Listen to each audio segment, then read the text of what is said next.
Assalamualaikum warahmatullahi wabarakatuh. Teman-teman yang berbahagia, alhamdulillah kita berjumpa kembali. Kali ini saya akan berbagi terkait dengan modalitas pembelajaran atau modalitas belajar.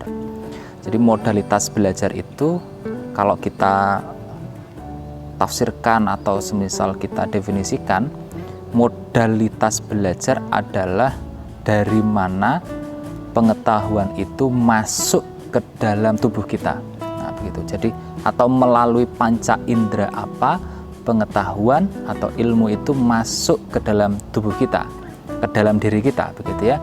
Sehingga ada kata modal di situ.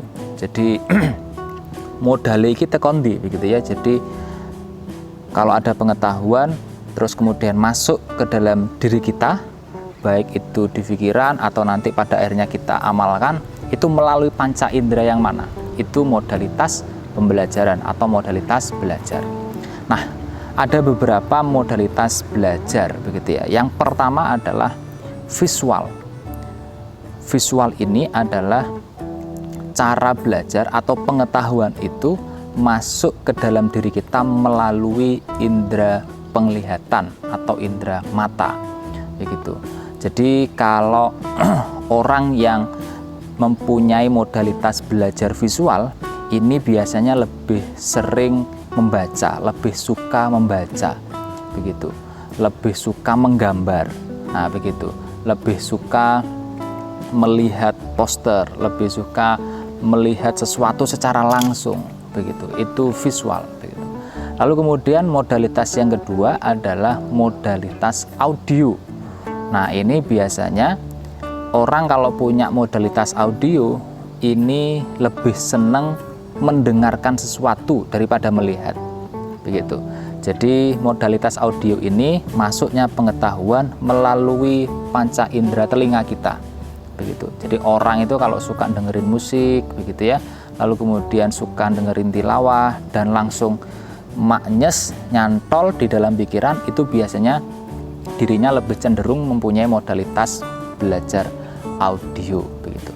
Nah, yang ketiga adalah modalitas belajar kinestetik. Nah, modalitas belajar kinestetik ini modalitas belajar yang dikuasai atau yang dilakukan oleh dengan gerakan-gerakan, begitu ya, dengan gerakan-gerakan. Semisal kalau kita belajar tentang sholat itu tidak hanya melihat atau membaca materi tentang sholat atau mendengarkan melalui audio atau video tentang materi tentang sholat, tapi kita juga harus praktek sholat. Nah, dengan praktek baru kita faham atau kita lebih faham.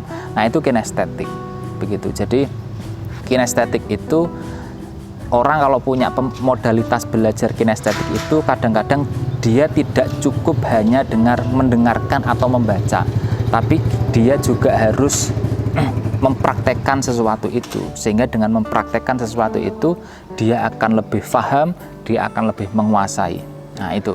Lalu kemudian modalitas yang keempat adalah modalitas taktil.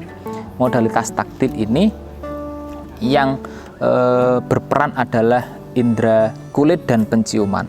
Jadi perasa, begitu ya, dan penciuman. Semisal kalau ini anak-anak tata boga, begitu ya, semisal sedang belajar tentang masak sesuatu, begitu ya, masak sayur lodeh semisal. Nah, itu untuk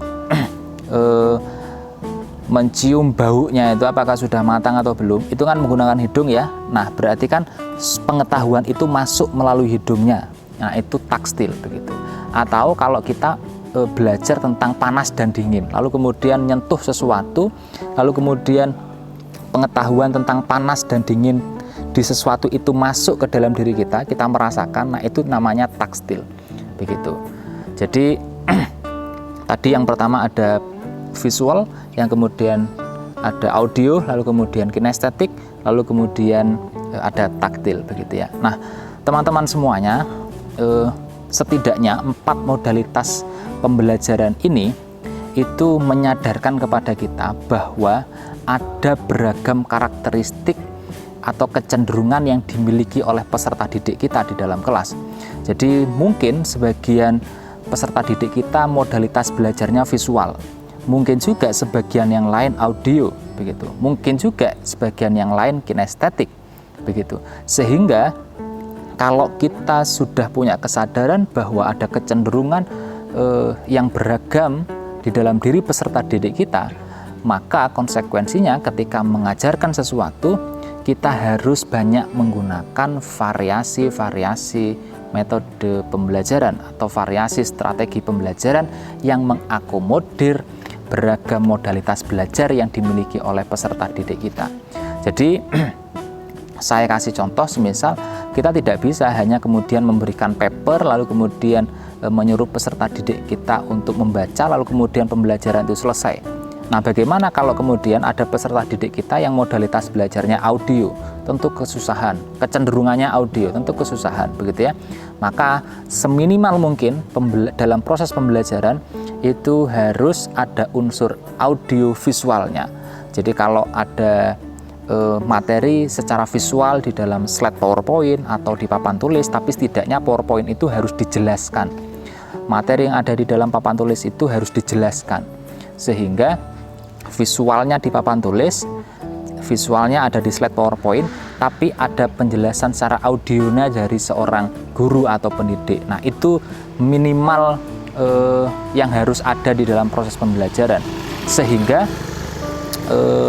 ada banyak modalitas pembelajaran yang bisa kita akomodir, begitu ya. Jadi tidak hanya ceramah tok semisal, atau tidak hanya memberikan tulisan di papan tulis atau PowerPoint lalu kemudian kita tinggal pergi, begitu. Tapi harus banyak variasi, karena kecenderungan modalitas belajar peserta didik kita pasti beragam.